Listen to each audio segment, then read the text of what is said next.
नमस्कार दोस्तों, स्वागत है आपका इस प्रेरणादायक यात्रा में, जहां हम बात करेंगे दुनिया के सबसे महान इनोवेटर्स में से एक स्टीव जॉब्स की 5 रूल्स ऑफ सक्सेस पर।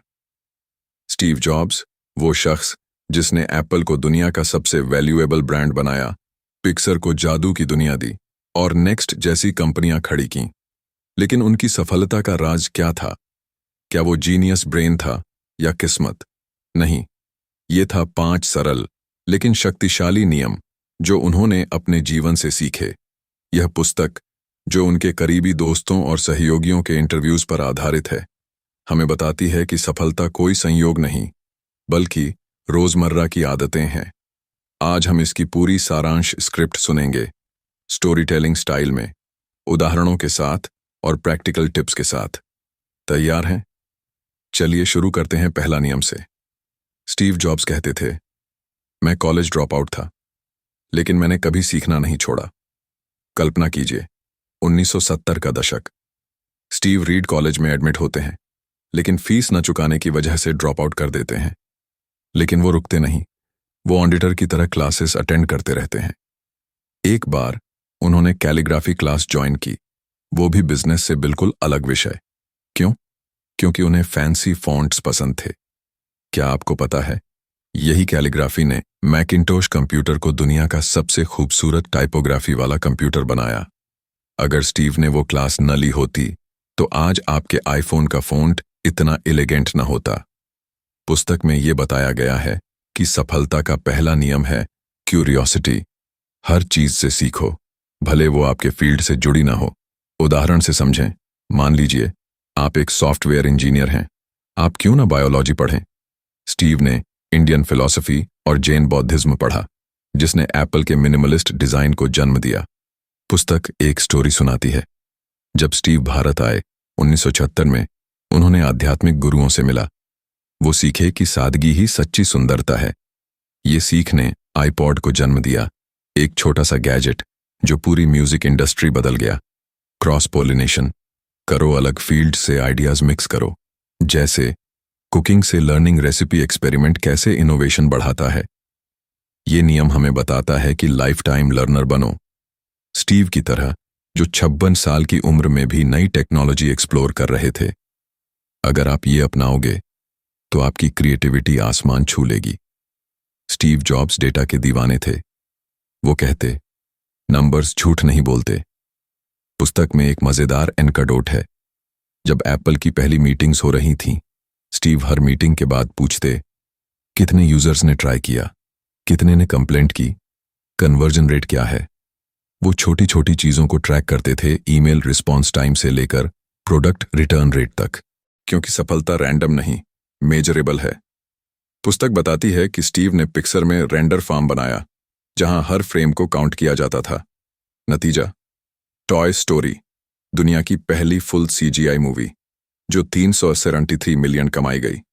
अगर नंबर्स न गिने होते, तो शायद फ्लॉप हो जाती। उदाहरण सोचिए, आप एक स्टार्टअप चला रहे हो, कितने कस्टमर्स आए, कितने रिटर्न्ड। पुस्तक एक केस स्टडी देती है। स्टीव ने आईफोन लॉन्च के बाद हर फीडबैक को काउंट किया। 1 मिलियन यूनिट्स बिके, लेकिन 0.01% डिफेक्ट रेट रखा। ये डेटा ने नेक्स्ट वर्जन को परफेक्ट बनाया। ये नियम हमें सिखाता है कि ब्लाइंड फेथ से नहीं, डेटा से जीतो। स्टीव की तरह, जो इंट्यूशन प्लस डेटा का कॉकटेल बनाते थे। स्टीव का signature look, black turtleneck, blue jeans, New Balance sneakers. क्यों? क्योंकि वो कहते, मॉर्निंग में डिसीजन न लेना चाहता हूं। पुस्तक में यह बताया गया कि स्टीव ने 100 टर्टलनेक खरीदे, ताकि एनर्जी बड़े फैसलों पर लगे, जैसे प्रोडक्ट डिजाइन पर। सादगी ही उनका मंत्र था। एप्पल प्रोडक्ट्स देखिए, आईपॉड का व्हील, आईफोन का टच स्क्रीन, सब सिंपल लेकिन रिवॉल्यूशनरी। पुस्तक एक स्टोरी शेयर करती है। जब स्टीव ने मैक डिजाइन किया, तो उन्होंने कहा, एक बटन कम करो। नतीजा, यूजर फ्रेंडली इंटरफेस, जो आज भी स्टैंडर्ड है। उदाहरण लाइफ में अप्लाई करो। अगर आपका वर्क डेस्क क्लटर है, तो फोकस कम होता है। स्टीव ने कहा, सिंप्लिसिटी ब्यूटीफुल ईज। पुस्तक उदाहरण देती है पिक्सर का। फाइंडिंग नेमो में हर सीन को सिंपल रखा, जटिल एनिमेशन हटाए, स्टोरी स्ट्रॉन्ग की। ये नियम बताता है कि सक्सेस कॉम्प्लिकेटेड नहीं, सिंपल चॉइसेस से आती है। स्टीव जॉब्स सख्त बॉस थे, लेकिन क्रेडिट देने में कभी कंजूस नहीं। पुस्तक में उनके करीबी टिम कुक कहते हैं, स्टीव हमेशा थैंक यू बोलते थे, टीम को, कस्टमर्स को। कैंसर से जूझते हुए भी स्टीव ने अपनी लास्ट स्पीच में कहा, life short is, thankful be. Gratitude ने उन्हें स्ट्रांग बनाया। पुस्तक बताती है कि एप्पल की सक्सेस टीम वर्क से आई। स्टीव हर माइलस्टोन पर पार्टी रखते, क्रेडिट शेयर करते।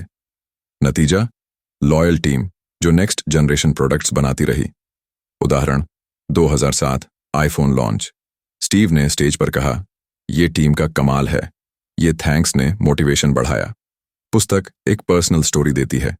स्टीव ने अपनी बेटी को थैंक यू लेटर लिखे, जो उनके लास्ट डेज में इंस्पिरेशन बने। स्टीव का आखिरी नियम, प्रोडक्ट यूजर्स के लिए बनाओ, न कि सेल्स के लिए। पुस्तक में बताया गया कि स्टीव खुद प्रोडक्ट यूज करते, फीडबैक लेते। आईपैड लॉन्च से पहले उन्होंने कहा, कस्टमर को वाह फैक्टर दो। कस्टमर लव ने एप्पल को ब्रांड बनाया। पुस्तक एक केस, नेक्स्ट कंप्यूटर फेल हो गया, लेकिन स्टीव ने लर्न किया, कस्टमर की जरूरत पहले। नतीजा, एप्पल का रिवाइवल। उदाहरण, आज अमेजन या फ्लिपकार्ट, देखो रिव्यूज पर फोकस। स्टीव ने कहा, यूजर्स इमोशंस क्रिएट करो। पुस्तक उदाहरण देती है, ऐप स्टोर, जहां हर ऐप यूजर फर्स्ट है। दोस्तों, स्टीव जॉब्स की 5 rules, learning, counting, simplicity, gratitude, customer love, ये कोई थ्योरी नहीं, प्रैक्टिस है। पुस्तक खत्म होती है उनके वॉइस ओवर से, your time is limited, don't waste it living someone else life. अपनाओ ये और अपनी सक्सेस स्टोरी लिखो। लाइक, शेयर, सब्सक्राइब करो। मिलते हैं नेक्स्ट एपिसोड में। नमस्कार।